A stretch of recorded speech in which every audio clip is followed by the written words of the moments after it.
Wizara ya Kazi na Ajira imezishauri kampuni nchini kuwa na utaratibu wa kuwapatia motisha wafanyakazi. Katika habari za michezo, timu za Ethiopia na Ivory Coast zimefanikiwa kuingia hatua ya nusu finali michuano ya Sekafa Challenge.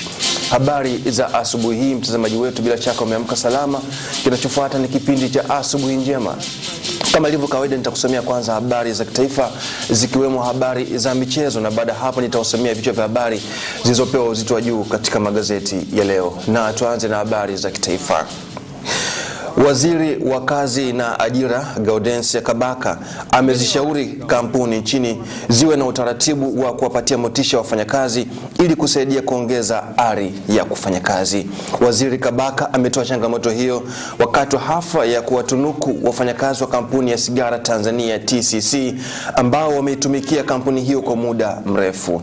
Waziri Kabaka amesema hatua ya kuwatunuku wafanyakazi inasaidia kuwafanya wajione kuwa ni sehemu ya mafanikio ya kampuni. Lakini pia tendo hiki cha kukaa muda mrefu katika kampuni kinamfanya mfanyakazi anajiona ni sehemu ya historia ya kampuni katika kuleta ufanisi na kuiona kampuni kama mali yake. Unasema own, yani unaiona kampuni ni sehemu ya mali yako, unaitunza kama mali yako, kwa sababu maisha kama muda mrefu unakuwa sehemu ya sehemu hiyo. Meneja mkuu wa Tanzania TCC Simon Mata amesema kwa wameamua kutoa zawadi hizo ili kuonyesha kuthamini kwao mchango wa wafanyakazi kwa kampuni yao. A tradition that dates back for many years. At TCC, we believe in recognizing and celebrating our employees' achievements and important milestones. And today's event is one such example. I am pleased to note that many families...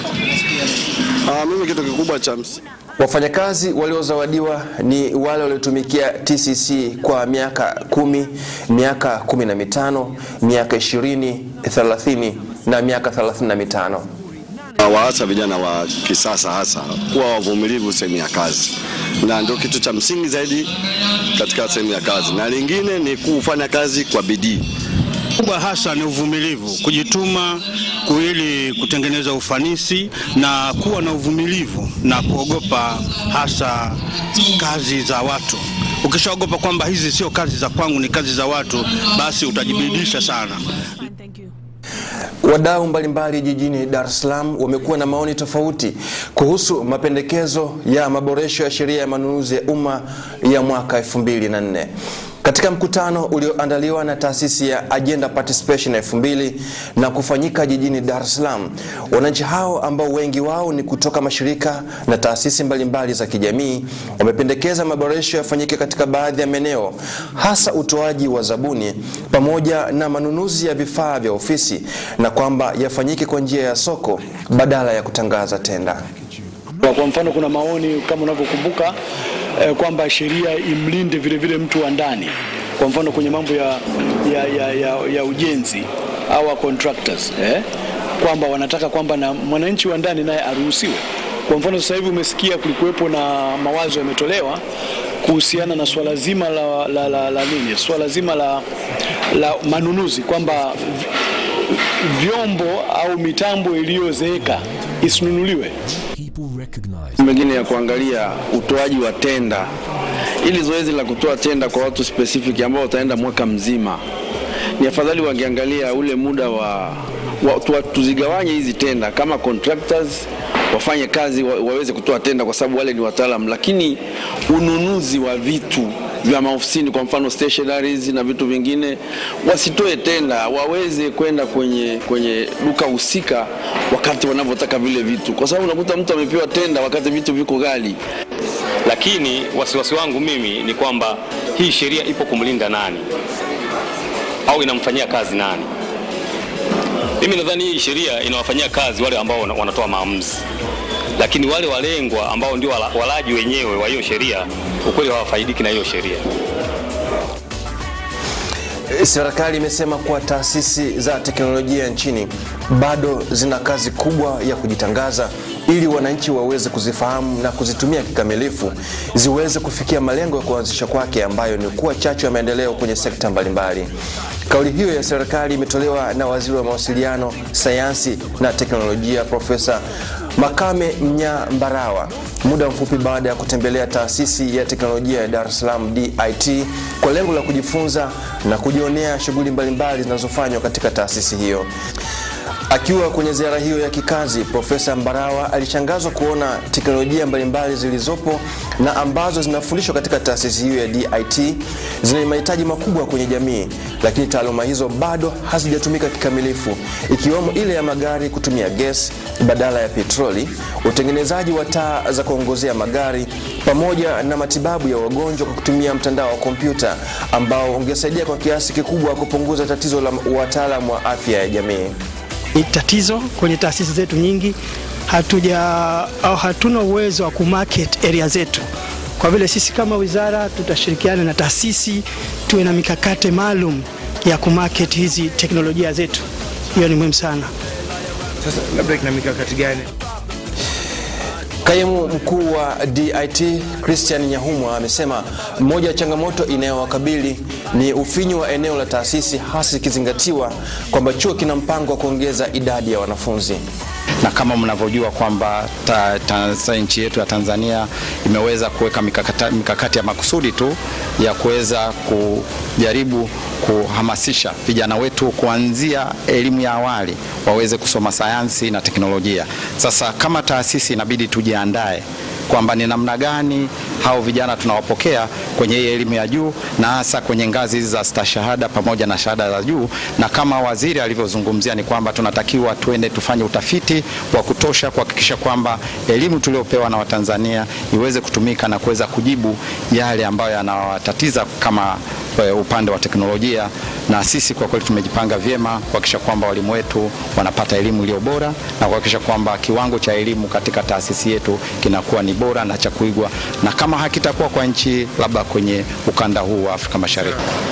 Waziri Mbarawa ametoa mwito kwa wazazi kuwahamasisha watoto wao wapende masomo ya sayansi ili kuiwezesha nchi kupata maendeleo. Ameahidi kwamba serikali itaendelea kufanya kazi kwa ukaribu zaidi na taasisi za teknolojia ili kuziwezesha kufikia malengo yao.